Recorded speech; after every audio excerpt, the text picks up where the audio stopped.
Hey folks, welcome to this week's weekly wrap. A little bit late tonight. We've just come back to the boat from the clubhouse where we just had our monthly committee meeting. Last night at the clubhouse, it was good to see Deegan back. I believe John was up at Triabunna and is bringing the boat back in the next few days, so it's good to have the Deegans back in the fold, and good to see them back. John will be back very, very soon.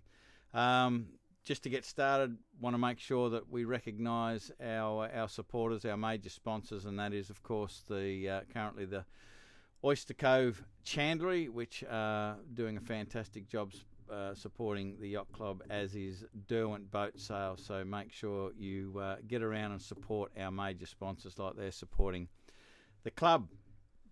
Some real quick thanks for last night. What happened last night? Thanks to, there was a big team on the barbecue last night. We had Robbie Cawthorne as well as Steve and Dylan Reid on the barbecue, and the fire did a sterling job. Didn't hear any complaints. Everyone loved it. So thanks for those guys. Also, Christina for doing everything in the background. Like, got there yesterday. She's got everything laid out.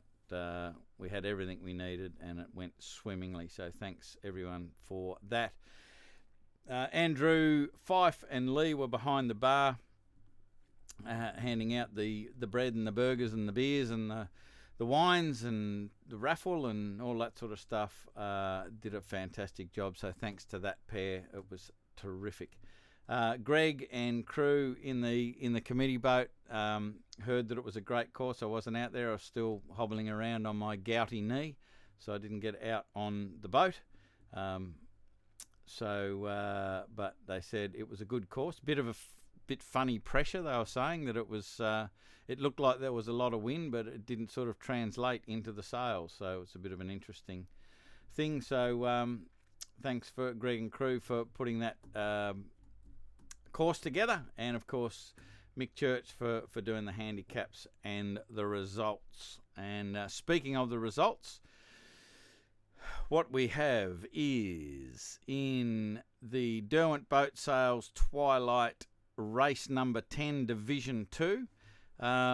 Third was young Mr. Breecroft in High Vis, so it was good to see High Vis out there. Hopefully High Vis is going to come out and join us in the 10 metre regatta as well.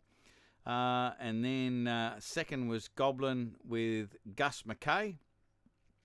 And Mr. McKay, Brother McKay, Ollie, got the chocolates in Janus in Division 2. So well done. Dominated by the McKays. Division 1, third was Ripper. I think Richard was looking after the vessel yesterday, so it's got Tony lagged in there, but I don't think he was anywhere on the boat, so that was all Richard. Second was Margarita with Gray Stevenson skippering, and then the most popular win that there always is for Division 1 is none other than RQ6, Mr. Mick Church at the helm. So it's going to be a bit of a tussle for the pre-Christmas twilight between the RQ6 and Old Mate. It's going to be interesting to see who gets the Guernsey for the overall results in that pre-Christmas twilight series. While we're on results, we've got the results for the Oyster Cove Chandlery Little Betsy Island race. There wasn't a whole lot of boats out there, but I'm being told that the boats that were out there went really slow. There wasn't a whole lot of wind, and it took a while to get out there and back.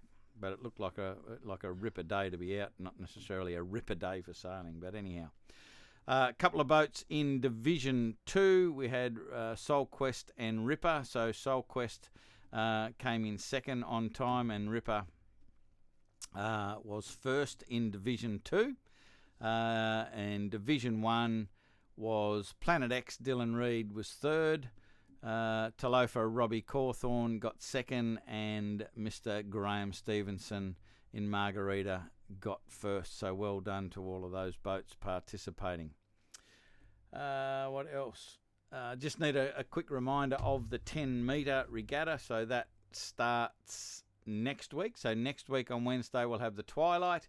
Then there is an all-comers Twilight. So it's part of the 10 metre regatta this year, but it's not part of the 10 metre, if you understand what I mean. It's anyone can sail in the Twilight on the Friday night. Spinnakers are allowed. It's just not counted toward the points to the 10 metre regatta. So if your boat's bigger than 10 metres and you want to go for a mad thrash on Friday night next week for a Twilight with Spinnakers or not, you don't have to use a spinnaker, but come out and participate in that. If you want to, if you have a boat that is 10 metres or under and want to have a fun time on the Saturday and the Sunday, Greg's got a bunch of races ready for us to participate in on the Saturday and the Sunday. On the Saturday night, we've got a bit of a barbie and so forth over at the club. The bar will be open on Saturday night. So even if you're not in the 10 metre regatta, drop down and grab a beer and a burger and whatever else with us next Saturday night while the 10 metre regatta's on. It would be great to see you there. So that's it for this week's wrap. We'll talk to you next week.